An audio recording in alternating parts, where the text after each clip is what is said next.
तर आज मी निघाले आहे माझ्या ओल्ड स्टुडंटच्या घरी. तर तिच्या मुलाचा बर्थडे होता म्हणून तिने मला आज तिचा मेकअप करायला बोलवलं. तर बर्थडे म्हटलं तर गिफ्ट घेणं जरुरीच आहे. आता लहान मुलाचा बर्थडे तर काय गिफ्ट घ्यावं हाच मोठा प्रश्न आहे. शेवटी 150 वर्ष विचार केला आणि फायनली एक गोष्ट आवडली. मग मी सलून मध्ये पोहोचली, पटापट मेकअप वॅनिटी पॅक केली आणि उन्हाचे चटके खात खात मी डोंबिवली स्टेशनला पोहोचली. मग मनातल्या मनात मैं ठहरी रही जमी चलने लगी असं गाणं गात गात मी प्लॅटफॉर्मवर उतरली आणि ट्रेन पकडली. समोर बसलेल्या काकांना हाय बोलून मी पोहोचली विक्रोळीला. मग रिक्षावाल्या काकांनी अर्धी इंडिया फिरून आम्हाला फायनली आमच्या डेस्टिनेशनला पोहोचवलं. ही पूजा आहे, ही माझी स्टुडंट आहे, खूप जुनी.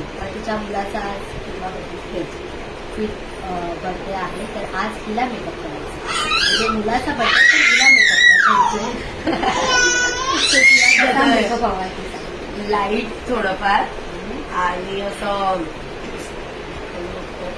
झपक नको. हा लाईटली हवं आणि हेअरस्टाईल करायचे. हेअरस्टाईल ओपन मध्ये काही साडी नसतात आणि साडी घेतली. तर सर्वात पहिलं मी तिचं सीटीएम करून घेतलं. मग मी तिच्या फेसला कन्सिलिंग आणि फाउंडेशन करून नंतर तिचा आय मेकअप करायला सुरुवात केली. As you can see makeup किती छान सेट होतोय. नीट नीट नीट नीट बोलते video. Happy birthday. Thank you. Thank you बोलायचं. थँक्यू. मग मी तिची सिंपल हेअरस्टाईल केली and final look is here. Pooja कसं वाटलं तुला? छान वाटलं. एकदम मला हवं होतं तसं सिंपल एकदम नाजूक छान वाटलं. हेअरस्टाईल पण खूप छान आले.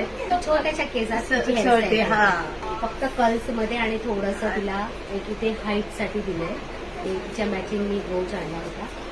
तिचं लुक एकदम सिंपल सोबत केलं. एवढा छान रिव्ह्यू ऐकल्यानंतर हॉल जवळ मी 2 फोटो काढले तिच्याबरोबर आणि घरी यायला निघाले. मेकअप आणि हेअरस्टाईल कशी वाटली ती कमेंटमध्ये नक्की सांगा.